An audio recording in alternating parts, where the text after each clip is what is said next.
여러분은 1년 전쯤 이 기사 보신 적 있나요? 시중 냉동볶음밥의 영양 불균형을 꼬집는 기사였는데요. 대부분의 냉동볶음밥이 나트륨 함량은 높고 탄수화물, 단백질, 지방 같은 필수 영양소는 부족하다는 내용이었어요. 결론은 냉동볶음밥 섭취 시 계란, 우유 같은 단백질, 그리고 나트륨 배출에 좋은 채소를 곁들이라는 거였습니다.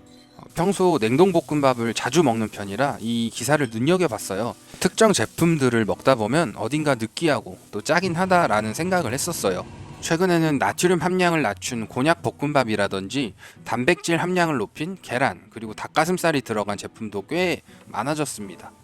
그 중에서도 특히 저는 이 제품이 눈에 들어왔는데요. 보기에는 냉동볶음밥 같은데 그레인보우라고 쓰여져 있고 뭔가 특별한 볶음밥이 새로 나왔나 싶어서요. 이 제품은 단호박, 닭가슴살, 소고기 세 가지 제품을 처음 출시했고 올해 7월에 스리라차 닭가슴살, 갈릭 슈림프, 치킨 아보카도 세 종을 추가로 출시해 판매 중입니다. 치킨 아보카도는 컬리 전용 제품이라고 하는데 지금은 팔지 않는 것 같아요. 제품명인 그레인보우는 그레인, 잡곡, 레인보우 무지개 합성어라고 하는데 원래 잡곡이 베이스가 되고 생선이나 고기를 곁들여 먹는 식사를 뜻하는 그레인보울도 있고 CJ에서 출시한 햇반 그레인보울도 있다 보니 제품명을 더 고심해서 지으신 것 같습니다. 저는 출시 초반에 초기 세 가지 제품들을 다 먹어봤는데 솔직히 진짜 이거 그냥은 못 먹겠다 싶을 정도로 너무 건강한 맛이었어요. 일단 기존 냉동볶음밥처럼 찰기가 하나도 없고 너무 까끌한 식감이었고 재료도 다 따로따로 노는 느낌이었습니다. 이게 정제된 백미가 들어가 있는 게 아니라 찰기 없는 현미, 병아리콩, 렌틸콩 같은 잡곡이 기본 베이스고 양념이 많이 안 된 소고기, 단호박, 닭가슴살들이 곁들여져 있으니까 기존에 자극적이고 기름졌었던 그 볶음밥을 생각하면 못 먹겠다 싶었던 거죠. 근데 최근 출시된 두 가지 제품을 더 먹어보고 이거 기존 냉동볶음밥 대체할 만하다라는 생각이 들었습니다. 그 이유는 뒤에 다시 하도록 하고요. 일반 냉동볶음밥은 크게 조리법이 두 가지로 나뉘어져 있습니다. 팬에 기름을 약간 두르고 2에서 3분 정도 볶는 방법이거나 용기에 담아 전자레인지에 조리하는 법이에요.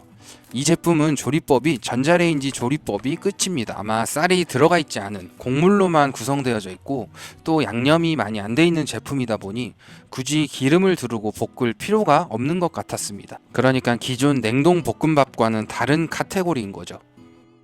시중 닭가슴살 냉동볶음밥이나 계란볶음밥 영양표를 보면 나트륨이 상대적으로 높은 걸 볼 수 있는데 그레인보우는 나트륨이 330mg 정도로 정말 낮은 것을 확인할 수 있습니다. 하지만 그만큼 싱거운 편이라 맛에서 조금 아쉽긴 했습니다. 가격적인 측면에선 가장 비슷한 CJ의 그레인보울이 160g에 3,980원이고 이 그레인보우는 200g 두 팩들이에 7,960원이니까 한 팩당 3,980원이네요. 비싼 편은 아닌 듯 싶습니다. 최근에 출시된 갈릭 슈림프 맛을 기대 없이 먹어봤는데 생각보다 이게 괜찮은 거예요. 기존에 간이 맹맹하고 꺼끌거렸던 식감이 되게 별로였는데 새우가 많이 들어있진 않아도 마늘 풍미가 전체적으로 곡물과 새우의 식감을 더 살려줬다고 생각합니다. 곡물의 맹맹한 간도 잘 잡아주고 뭔가 더 씹기 편해진 것 같기도 했고요. 그리고 마지막으로 먹어봤던 스리라차 닭가슴살도 생각보다 정말 맛있었어요. 겉보기엔 맵고 좀 자극적일 것 같았는데 막상 먹어보니 이 스리라차 양념이 적당하게 매콤하게 잡아주고 그 닭가슴살의 식감, 병아리콩, 렌틸콩이 같이 씹히는 게 잘 어울리더라고요. 저는 마지막에 올리브유를 뿌려 먹거나 계란 후라이 아니면 삶은 계란을 곁들여도 맛있더라고요. 후기를 보니까 많은 분들이 샐러드랑 같이 곁들여 먹더라고요. 조리 후에 식혀서 먹어도 나쁘지 않았고요.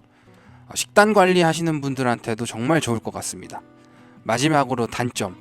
위가 안 좋으시거나 현미밥을 먹으면 소화가 잘 안 된다. 그리고 좀 까끌거리는 식감이 조금이라도 있으면 싫다 하시는 분들은 맞지 않을 것 같아요. 저는 개인적으로 잡곡이 빨리 먹을 수는 없고 오히려 오래 씹을 수 있어서 더 좋았거든요. 200g인데도 천천히 먹을 수 있어서요. 근데 안 맞는 분들이 분명 있을 것 같습니다. 초반에 출시됐던 세 가지 맛은 솔직히 추천드리기는 어려울 것 같고요. 개인적으로는 갈릭 슈림프 맛을 가장 추천드립니다. 제가 준비한 영상은 여기까지입니다. 부족한 영상 끝까지 시청해주셔서 감사합니다.